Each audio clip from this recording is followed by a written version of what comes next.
விஷ்ணு சஹஸ்ரநாமம். இன்று ஒரு திருநாமம், 126ஆம் திருநாமம். பாணவே நமக.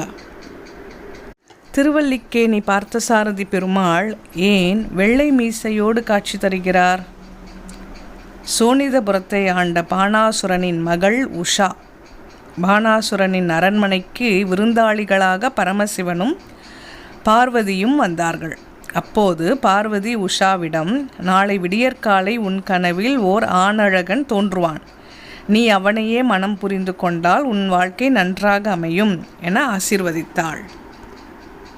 அவ்வாறே உஷாவின் கனவில் ஆணழகன் ஒருவன் தோன்றினான். காலை எழுந்தவுடன் தன் தோழி சித்திரலேகாவிடம் நடந்தவற்றை கூறிய உஷா, கனவில் வந்த ஆணழகனை எவ்வாறு கண்டுபிடித்து மனம் புரிவது என்று கேட்டாள். சித்திரலேகா ஓவிய கலையில் வல்லவள். உலக மகா அழகர்களின் படங்களை நான் வரிசையாக வரைகிறேன். அவர்களுள் உன் கனவில் வந்தவன் யார் என சொல் என்று கூறிய சித்திரலேகா ஒவ்வொரு அழகனாக வரையத் தொடங்கினாள். முதலில் மன்மதனான கண்ணனின் உருவத்தை வரைந்தாள். இவர் என் கனவில் வந்தவரை விட மிக மிக அழகாக இருக்கிறார். பேசாமல் இவரையே மணந்து கொள்வேன். ஆனால் கனவில் வந்தவரை தான் மணக்க வேண்டும் என பார்வதி சொல்லியிருக்கிறாளே, எனவே அடுத்த அழகினன் உருவத்தை வரை பார்க்கலாம் என்றாள். அடுத்தபடியாக கண்ணனின் மகன் பிரத்யும்னனின் உருவத்தை வரைந்தாள். என் கனவில் வந்தவர் இவரை விட கொஞ்சம் அழகு குறைவு என்றாள் உஷா. பிரத்யும்னனின் மகன் அனிருத்தனின் உருவத்தை வரைந்தாள். இவரேதான் என் கனவில் வந்தவர் என்றாள் உஷா.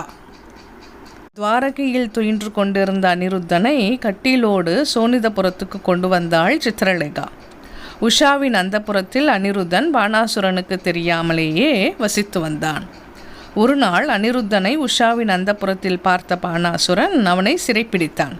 இச்செய்தியை கேள்வியுற்ற கண்ணன் பெரிய யாதவ சேனையை திரட்டி வந்து பாணாசுரனை போரில் வீழ்த்தி உஷாவையும் அனிருத்தனையும் துவாரகைக்கு அழைத்து வந்து அவர்களுக்கு திருமணத்தை நடத்தி வைத்தான்.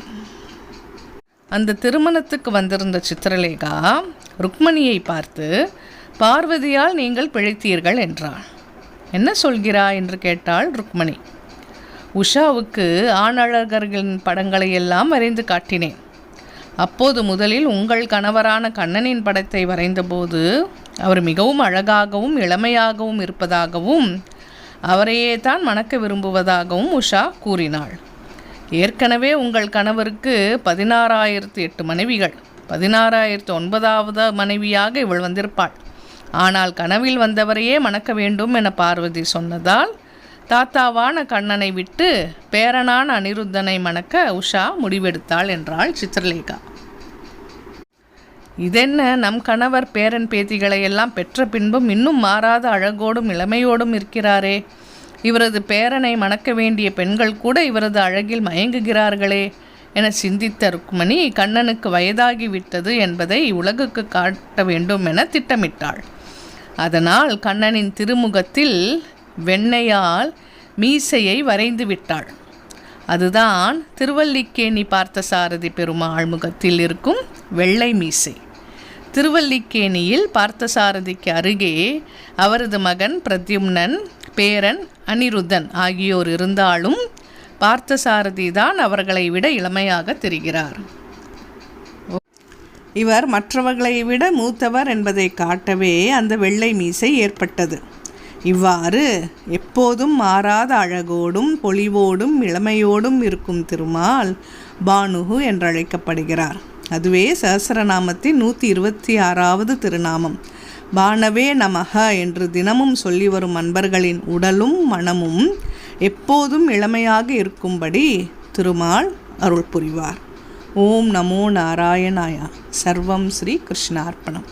சப்ஸ்கிரைப் செய்யாதவர்கள் சப்ஸ்கிரைப் செய்யவும் மற்றவர்களுக்கும் பகிரவும். நன்றி.